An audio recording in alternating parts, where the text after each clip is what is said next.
শুক্রবার মানে তো প্রিয় মানুষের জন্য প্রিয় খাবার তৈরি করা, তাদের মন জয় করা। আমি কিন্তু তাই করতেছি। হ্যালো এভরিওয়ান, আসসালামু আলাইকুম। সবাই কেমন আছেন? আশা করি অনেক বেশি ভালো আছেন। আমিও আলহামদুলিল্লাহ আপনাদের তো অনেক অনেক অনেক বেশি ভালো আছি। এই তো বরাবরের মতন কিন্তু আপনাদের মধ্যে একটা লং ভিডিও নিয়ে চলে আসলাম। আর আজ কিন্তু ভিডিওটা আমি বিকাল থেকে শুরু করে দিলাম। যাই হোক, দুপুরে কিন্তু আমি রান্না বান্না শেষ করে খাওয়া দাওয়া করে শুয়ে ফোন চাপতেছিলাম। হঠাৎ করে আমার সামনে একটা ভিডিও আসলো। কুমিল্লার এক আপা ভিডিও আছে, ওনারাও এলাকার নাকি মুখ পাপন অনেক বিখ্যাত। আর ওনার রেসিপিটা পুরোটাই আমি দেখলাম, আমার কাছে খুব ভালো লাগলো। তাই ভাবলো আমি এটা আজকে ট্রাই করবো। যেহেতু আপনাদের ভাইয়া অনেক পছন্দ করে মিষ্টি পিঠা, আমি যদি তাকে ওইটা বানায় দেয় সে অনেক খুশি হয়ে যাবে। বিকেলে নাস্তা হিসাবে আমি আজ তাকে ওইটাই দিব। যেই কথা সেই কাজ। ফ্রিজে অনেকগুলো গুঁড়া ছিল, আমি এখান থেকে অল্প কিছু গুঁড়া আমি নামিয়ে নিলাম এবং মুখ পাপন বানানোর জন্য মুগ ডাল এবং মুসুরের ডাল এখানে আমি ব্যবহার করছি।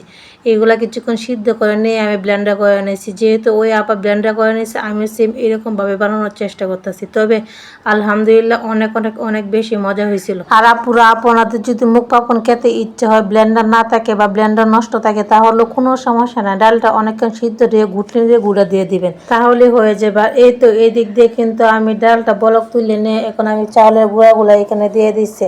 আর এই চাউলের গুঁড়াগুলো কিন্তু আমার ব্লেন্ডার করা, তাই এগুলো কিন্তু আমি টেলে নিছি। অবশ্যই আপনারা টেলে নেওয়ার চেষ্টা করবেন যদি ব্লেন্ডার করা গুঁড়া থাকে। তবে মিশিংয়ে বাঙ্গানো গুঁড়া থাকলে টেলে নেওয়ার কোনো প্রয়োজন নাই। যাই হোক, এদিক দিয়ে কিন্তু আমি শিরাটা বানিয়ে নিতেছি। যেহেতু আমি শিরার মধ্যে মুখ পাপনগুলো দিব, তাই আমি শিরাটা এদিক দিয়ে বানিয়ে নিতেছি।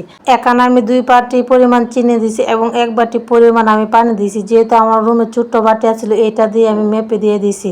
আর ফ্লেভারের জন্য আমি 2টা এলাচি ব্যবহার করছি। আর আপা কিন্তু এলাচ দারচিনি সবই মশলা ব্যবহার করছে, তবে আমি এগুলো স্কিপ করে শুধু 2টা এলাচি ব্যবহার করছি। আর এই তো আমি কিন্তু একটু লেবুর রস দিয়ে দিলাম যাতে শিরাটা জমাট বেঁধে না যায়।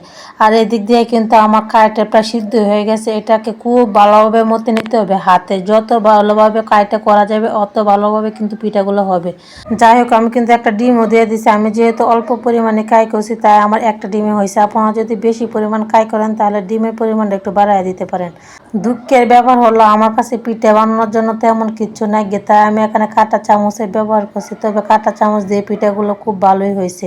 আর এই তো এগুলো কিন্তু আমি গরম তেলের মধ্যে ভেজে নিতেছি। আর পিঠা বানাতে বানাতে কিন্তু প্রায় সন্ধ্যায় হয়ে গেছে, তাই ভিডিওটা একটু ঝাপসা দেখা যাচ্ছে। আর এদিক দিয়ে কিন্তু পিঠাগুলো আমি খুব সুন্দর করে ভেজে নিব এবং এগুলো আমি শিরার মধ্যে দিয়ে দিব। আর পিঠাগুলো এত খেতে মজা হয়েছিল, কি বলবো, আপনারা একদিন ট্রাই করবেন। এই তো দেখেন রসে পিঠা কিন্তু আমার প্রায় তৈরি হয়ে গেল। মুখ পাপন কুমিল্লার, এটা আমি ঢাকা বসে বানিয়ে নিলাম। আলহামদুলিল্লাহ খেতে অনেক মজা হয়েছিল। সবাই ভালো থাকবেন, সুস্থ থাকবেন। এই ছিল আপনাদের সাথে আজকের আমার ভিডিওটা ভালো লাগলে অবশ্যই লাইক কমেন্ট করে পাশে থাকবেন। আল্লাহ হাফেজ।